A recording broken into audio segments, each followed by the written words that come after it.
Usai membuat kesepakatan dengan Menteri Pertahanan Prabowo, Menteri Pertahanan Prancis juga bertemu dengan Presiden Joko Widodo. Presiden Joko Widodo berharap kerjasama tersebut tidak hanya terfokus pada pembelian alutsista. Dalam kesempatan itu, Presiden Jokowi menyambut baik penandatanganan beberapa nota kesepahaman atau MOU dalam hal maintenance, repair, dan overhaul. Hal itu meliputi pengembangan kapal selam, pengadaan satelit, hingga produksi amunisi kaliber besar. Sementara terkait dengan pembelian 42 jet tempur untuk tahap pertama, Indonesia akan memboyong 6 unit pertama. Selain jet tempur, Indonesia juga akan membeli 2 kapal selam kelas Scorpene dari Prancis. Pembelian kapal selam itu adalah bagian dari kerjasama penelitian dan pengembangan kapal selam antara PT PAL dengan Naval Group. Dilansir dari situs resminya, Dassault Rafale diklaim mampu memiliki proyeksi kekuatan dan penyebaran untuk misi serangan dalam dan dukungan udara untuk pasukan darat, misi pengintaian, serangan pelatihan pilot, dan tugas pencegahan nuklir.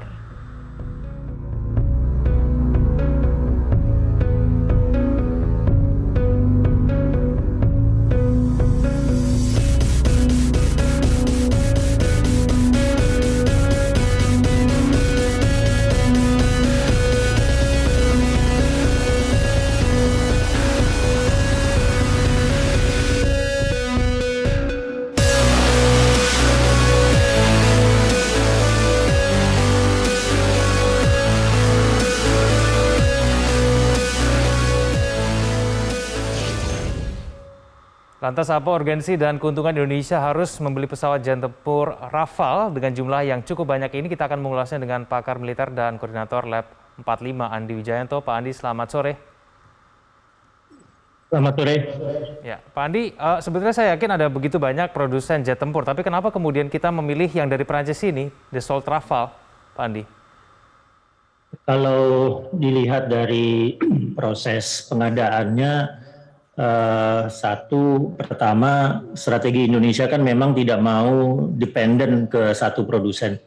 Jadi karena kita belum mampu mandiri, jadi strategi utamanya adalah counter dependent. Kita sudah memiliki jet tempur dari kelompok Lockheed Martin, ya F-16, yang kemungkinan akan ada F-15EX yang akan didatangkan juga. Kita sudah punya Sukhoi, sebelumnya kita punya Hawk dari Inggris.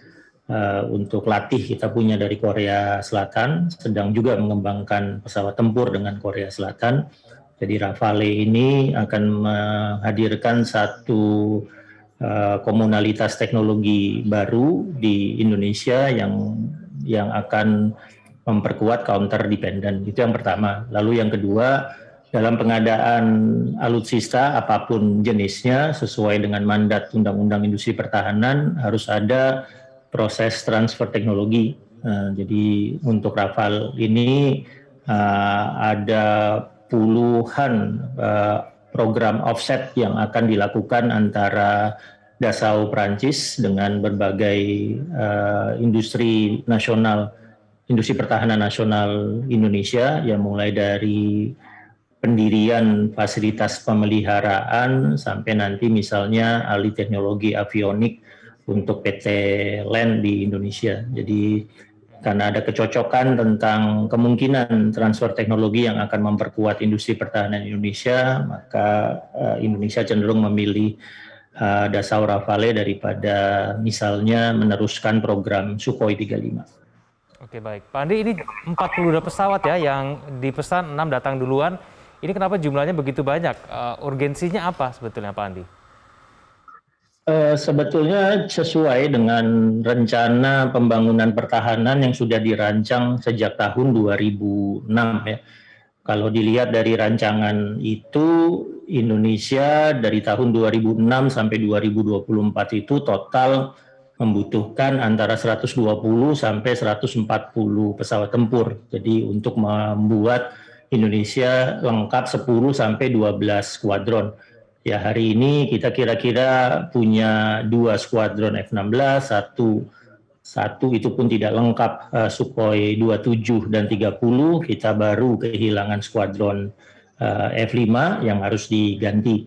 Jadi ke depannya kira-kira kita akan kosong bisa 8 sampai 9 skuadron. Dari 8-9 skuadron itu, ya 3 skuadron akan dilengkapi oleh Rafale dan F-15EX. Nanti sisanya diharapkan dapat ditutup dari kerjasama yang kita lakukan dengan Korea Selatan untuk menghadirkan pesawat tempur buatan Indonesia dan Korea. Tapi itu mungkin prototipenya sendiri baru akan muncul di 2026-2027. Berarti ini sifatnya lebih untuk menggantikan atau menambah pesawat tempur kita, Pak Andi?